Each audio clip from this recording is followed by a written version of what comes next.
What woman then? For none neither. Who's to be buried in it? One that was a woman, sir, but rest her soul, she's dead. How absolute the knave is! We must speak by the card, or equivocation will undo us. By the Lord, Horatio, this 3 years I have took note of it. The age is so grown, so picked that the toe of the peasant comes so near the heel of courtier. He galls his kive. How long hast thou been grave maker? Of all the days of the year, I came to it that day that our last King Hamlet overcame Fortinbras. How long is that since? Cannot you tell that? Every fool can tell that. It was that very day that young Hamlet was born, he that is mad and is sent into England. Nay, Mary, why was he sent into England? Why? Because I was mad. It shall recover his wits there, or if do not, 'tis no great matter there. Why? 'Twill not be seen in him there. There the men are as mad as he. How came he mad?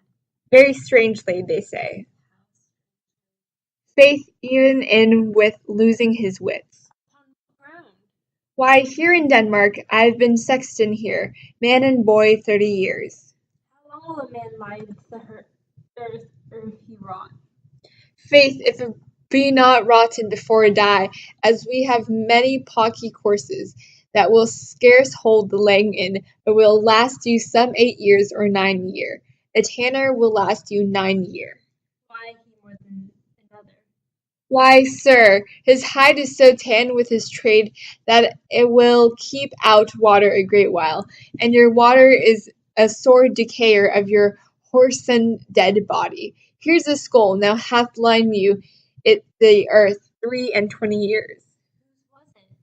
A whoreson mad fellow's it was. Whose do you think it was? Nay, I know not. A pestilence on him for a mad rogue. It poured a flagon of Rhenish on my head once. This same skull, sir, was Sir Yorick's skull, the king's jester. This? Even that. Alas, poor Yorick! I knew him, Horatio, a fellow of infinite jest, of most excellent fancy. He has bore me on his back 1,000 times, and now how abhorred in my imagination it is! My George rises at it. Here hung those lips that I have kissed, I know not of it. Where be your gyves now, your gambols, your songs, your flashes of merriment, that were wont to set the table on a roar? Not one now, to mock your own grinning quite top-fallen. Now, get you to my lady's chamber, and tell her, let her pay an inch thick. To this favour she must come, make her laugh at that pretty. Horatio, tell me one thing. What's that, my lord? Dost thou think Alexander looked at this fashion, this earth, And so?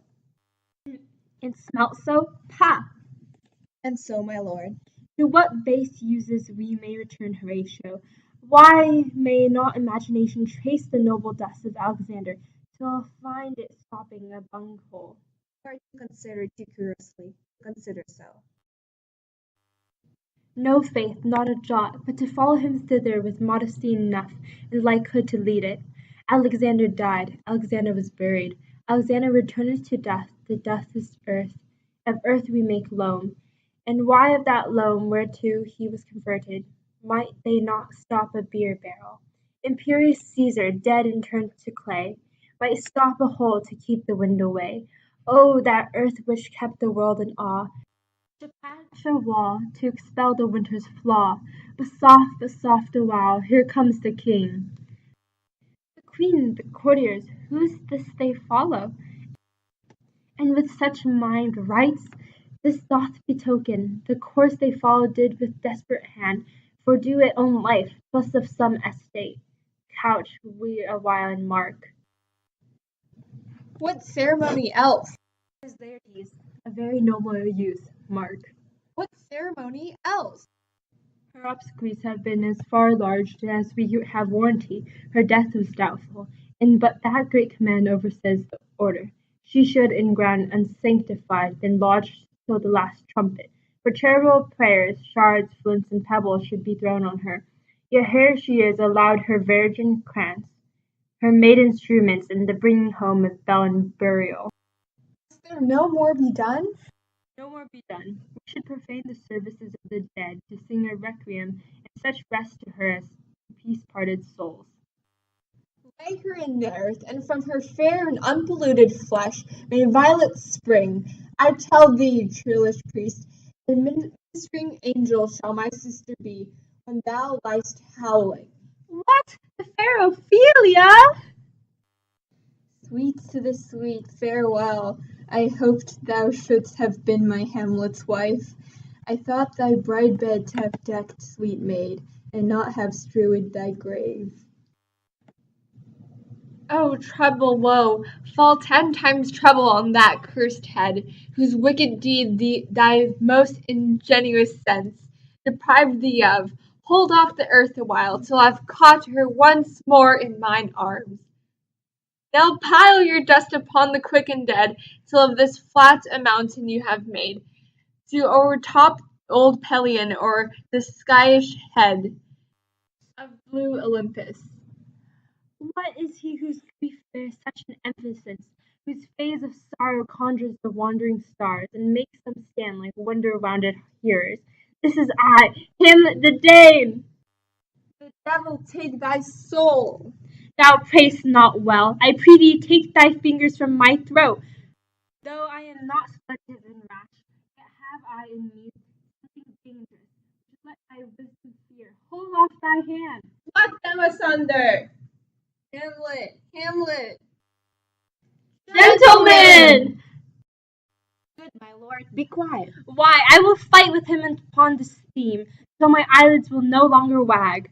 Oh, my son, what? Loved Ophelia, 40,000 brothers could not, with all their quantity of love, make up my sum. What wilt thou do for her? Oh, he is mad, Laertes. For love of God, forbear him. Clowns, show me what thou do. Would weep, would fight, would fast, would tear thyself, would drink up Isel, eat a crocodile? I'll do it. Dost thou come here to whine?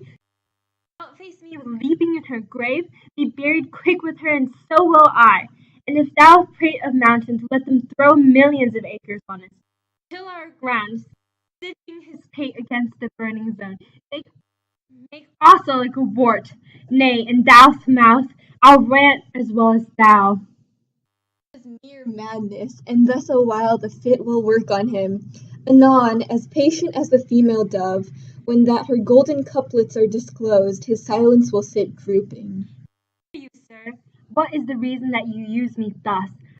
I love you ever, but it is no matter. Let Hercules himself do what he may. The cat will mew and the dog will have his day. I pray thee, good Horatio, wait upon him. Strengthen your patience in our last night's speech. We'll put the matter to the present push. Good Gertrude, set some watch over your son. This grave shall have a living monument. An hour of quiet shortly shall we see. Till then, in patience our proceedings be.